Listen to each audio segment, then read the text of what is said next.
Assalamualaikum warahmatullahi wabarakatuh. Alhamdulillah, wassalatu wassalamu ala rasulillah. Taubat dan hijrah adalah kewajiban kita semua.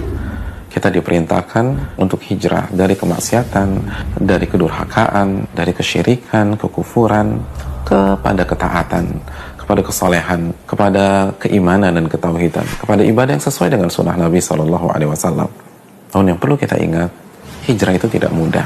Karena setiap orang yang berhijrah, dia harus mendengar firman Allah Subhanahu wa taala dalam surat Al-Ankabut ayat 2. Ahasiban nas an yutraku an yaqulu amanna wa hum la yuftanun. Apakah manusia berpikir mereka akan dibiarkan begitu saja memproklamirkan iman mereka, taubat mereka, hijrah mereka, lalu mereka tidak diuji oleh Allah Subhanahu wa taala?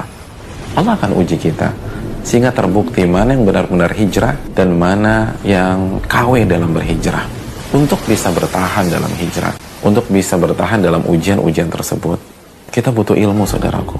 Allah berfirman dalam surat Al-Kahfi ayat 68, "Wa kaifa tasbiru 'ala ma lam tuhit bihi khubra." Bagaimana Anda bisa sabar? Bagaimana Anda bisa bertahan sedangkan Anda menghadapi masalah yang Anda tidak tahu ilmunya?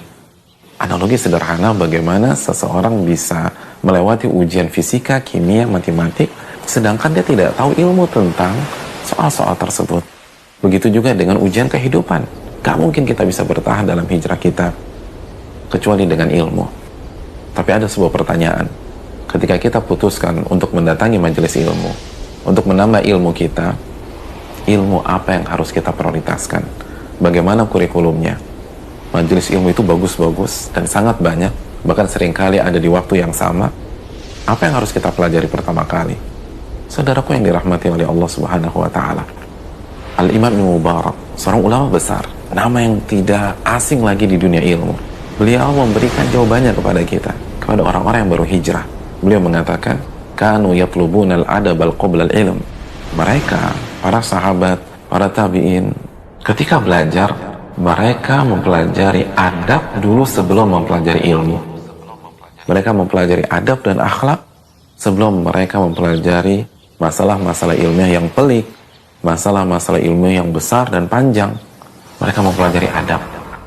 Adab kepada Allah Subhanahu wa taala, adab kepada Rasulullah SAW, adab kepada sesama umat Islam, adab kepada manusia. Mereka mempelajari itu semua sehingga mereka sukses. Mereka jadi imam. Mereka bukan hanya menguasai ilmu secara teori, namun mereka menjadi teladan-teladan di dalam kehidupan keseharian mereka.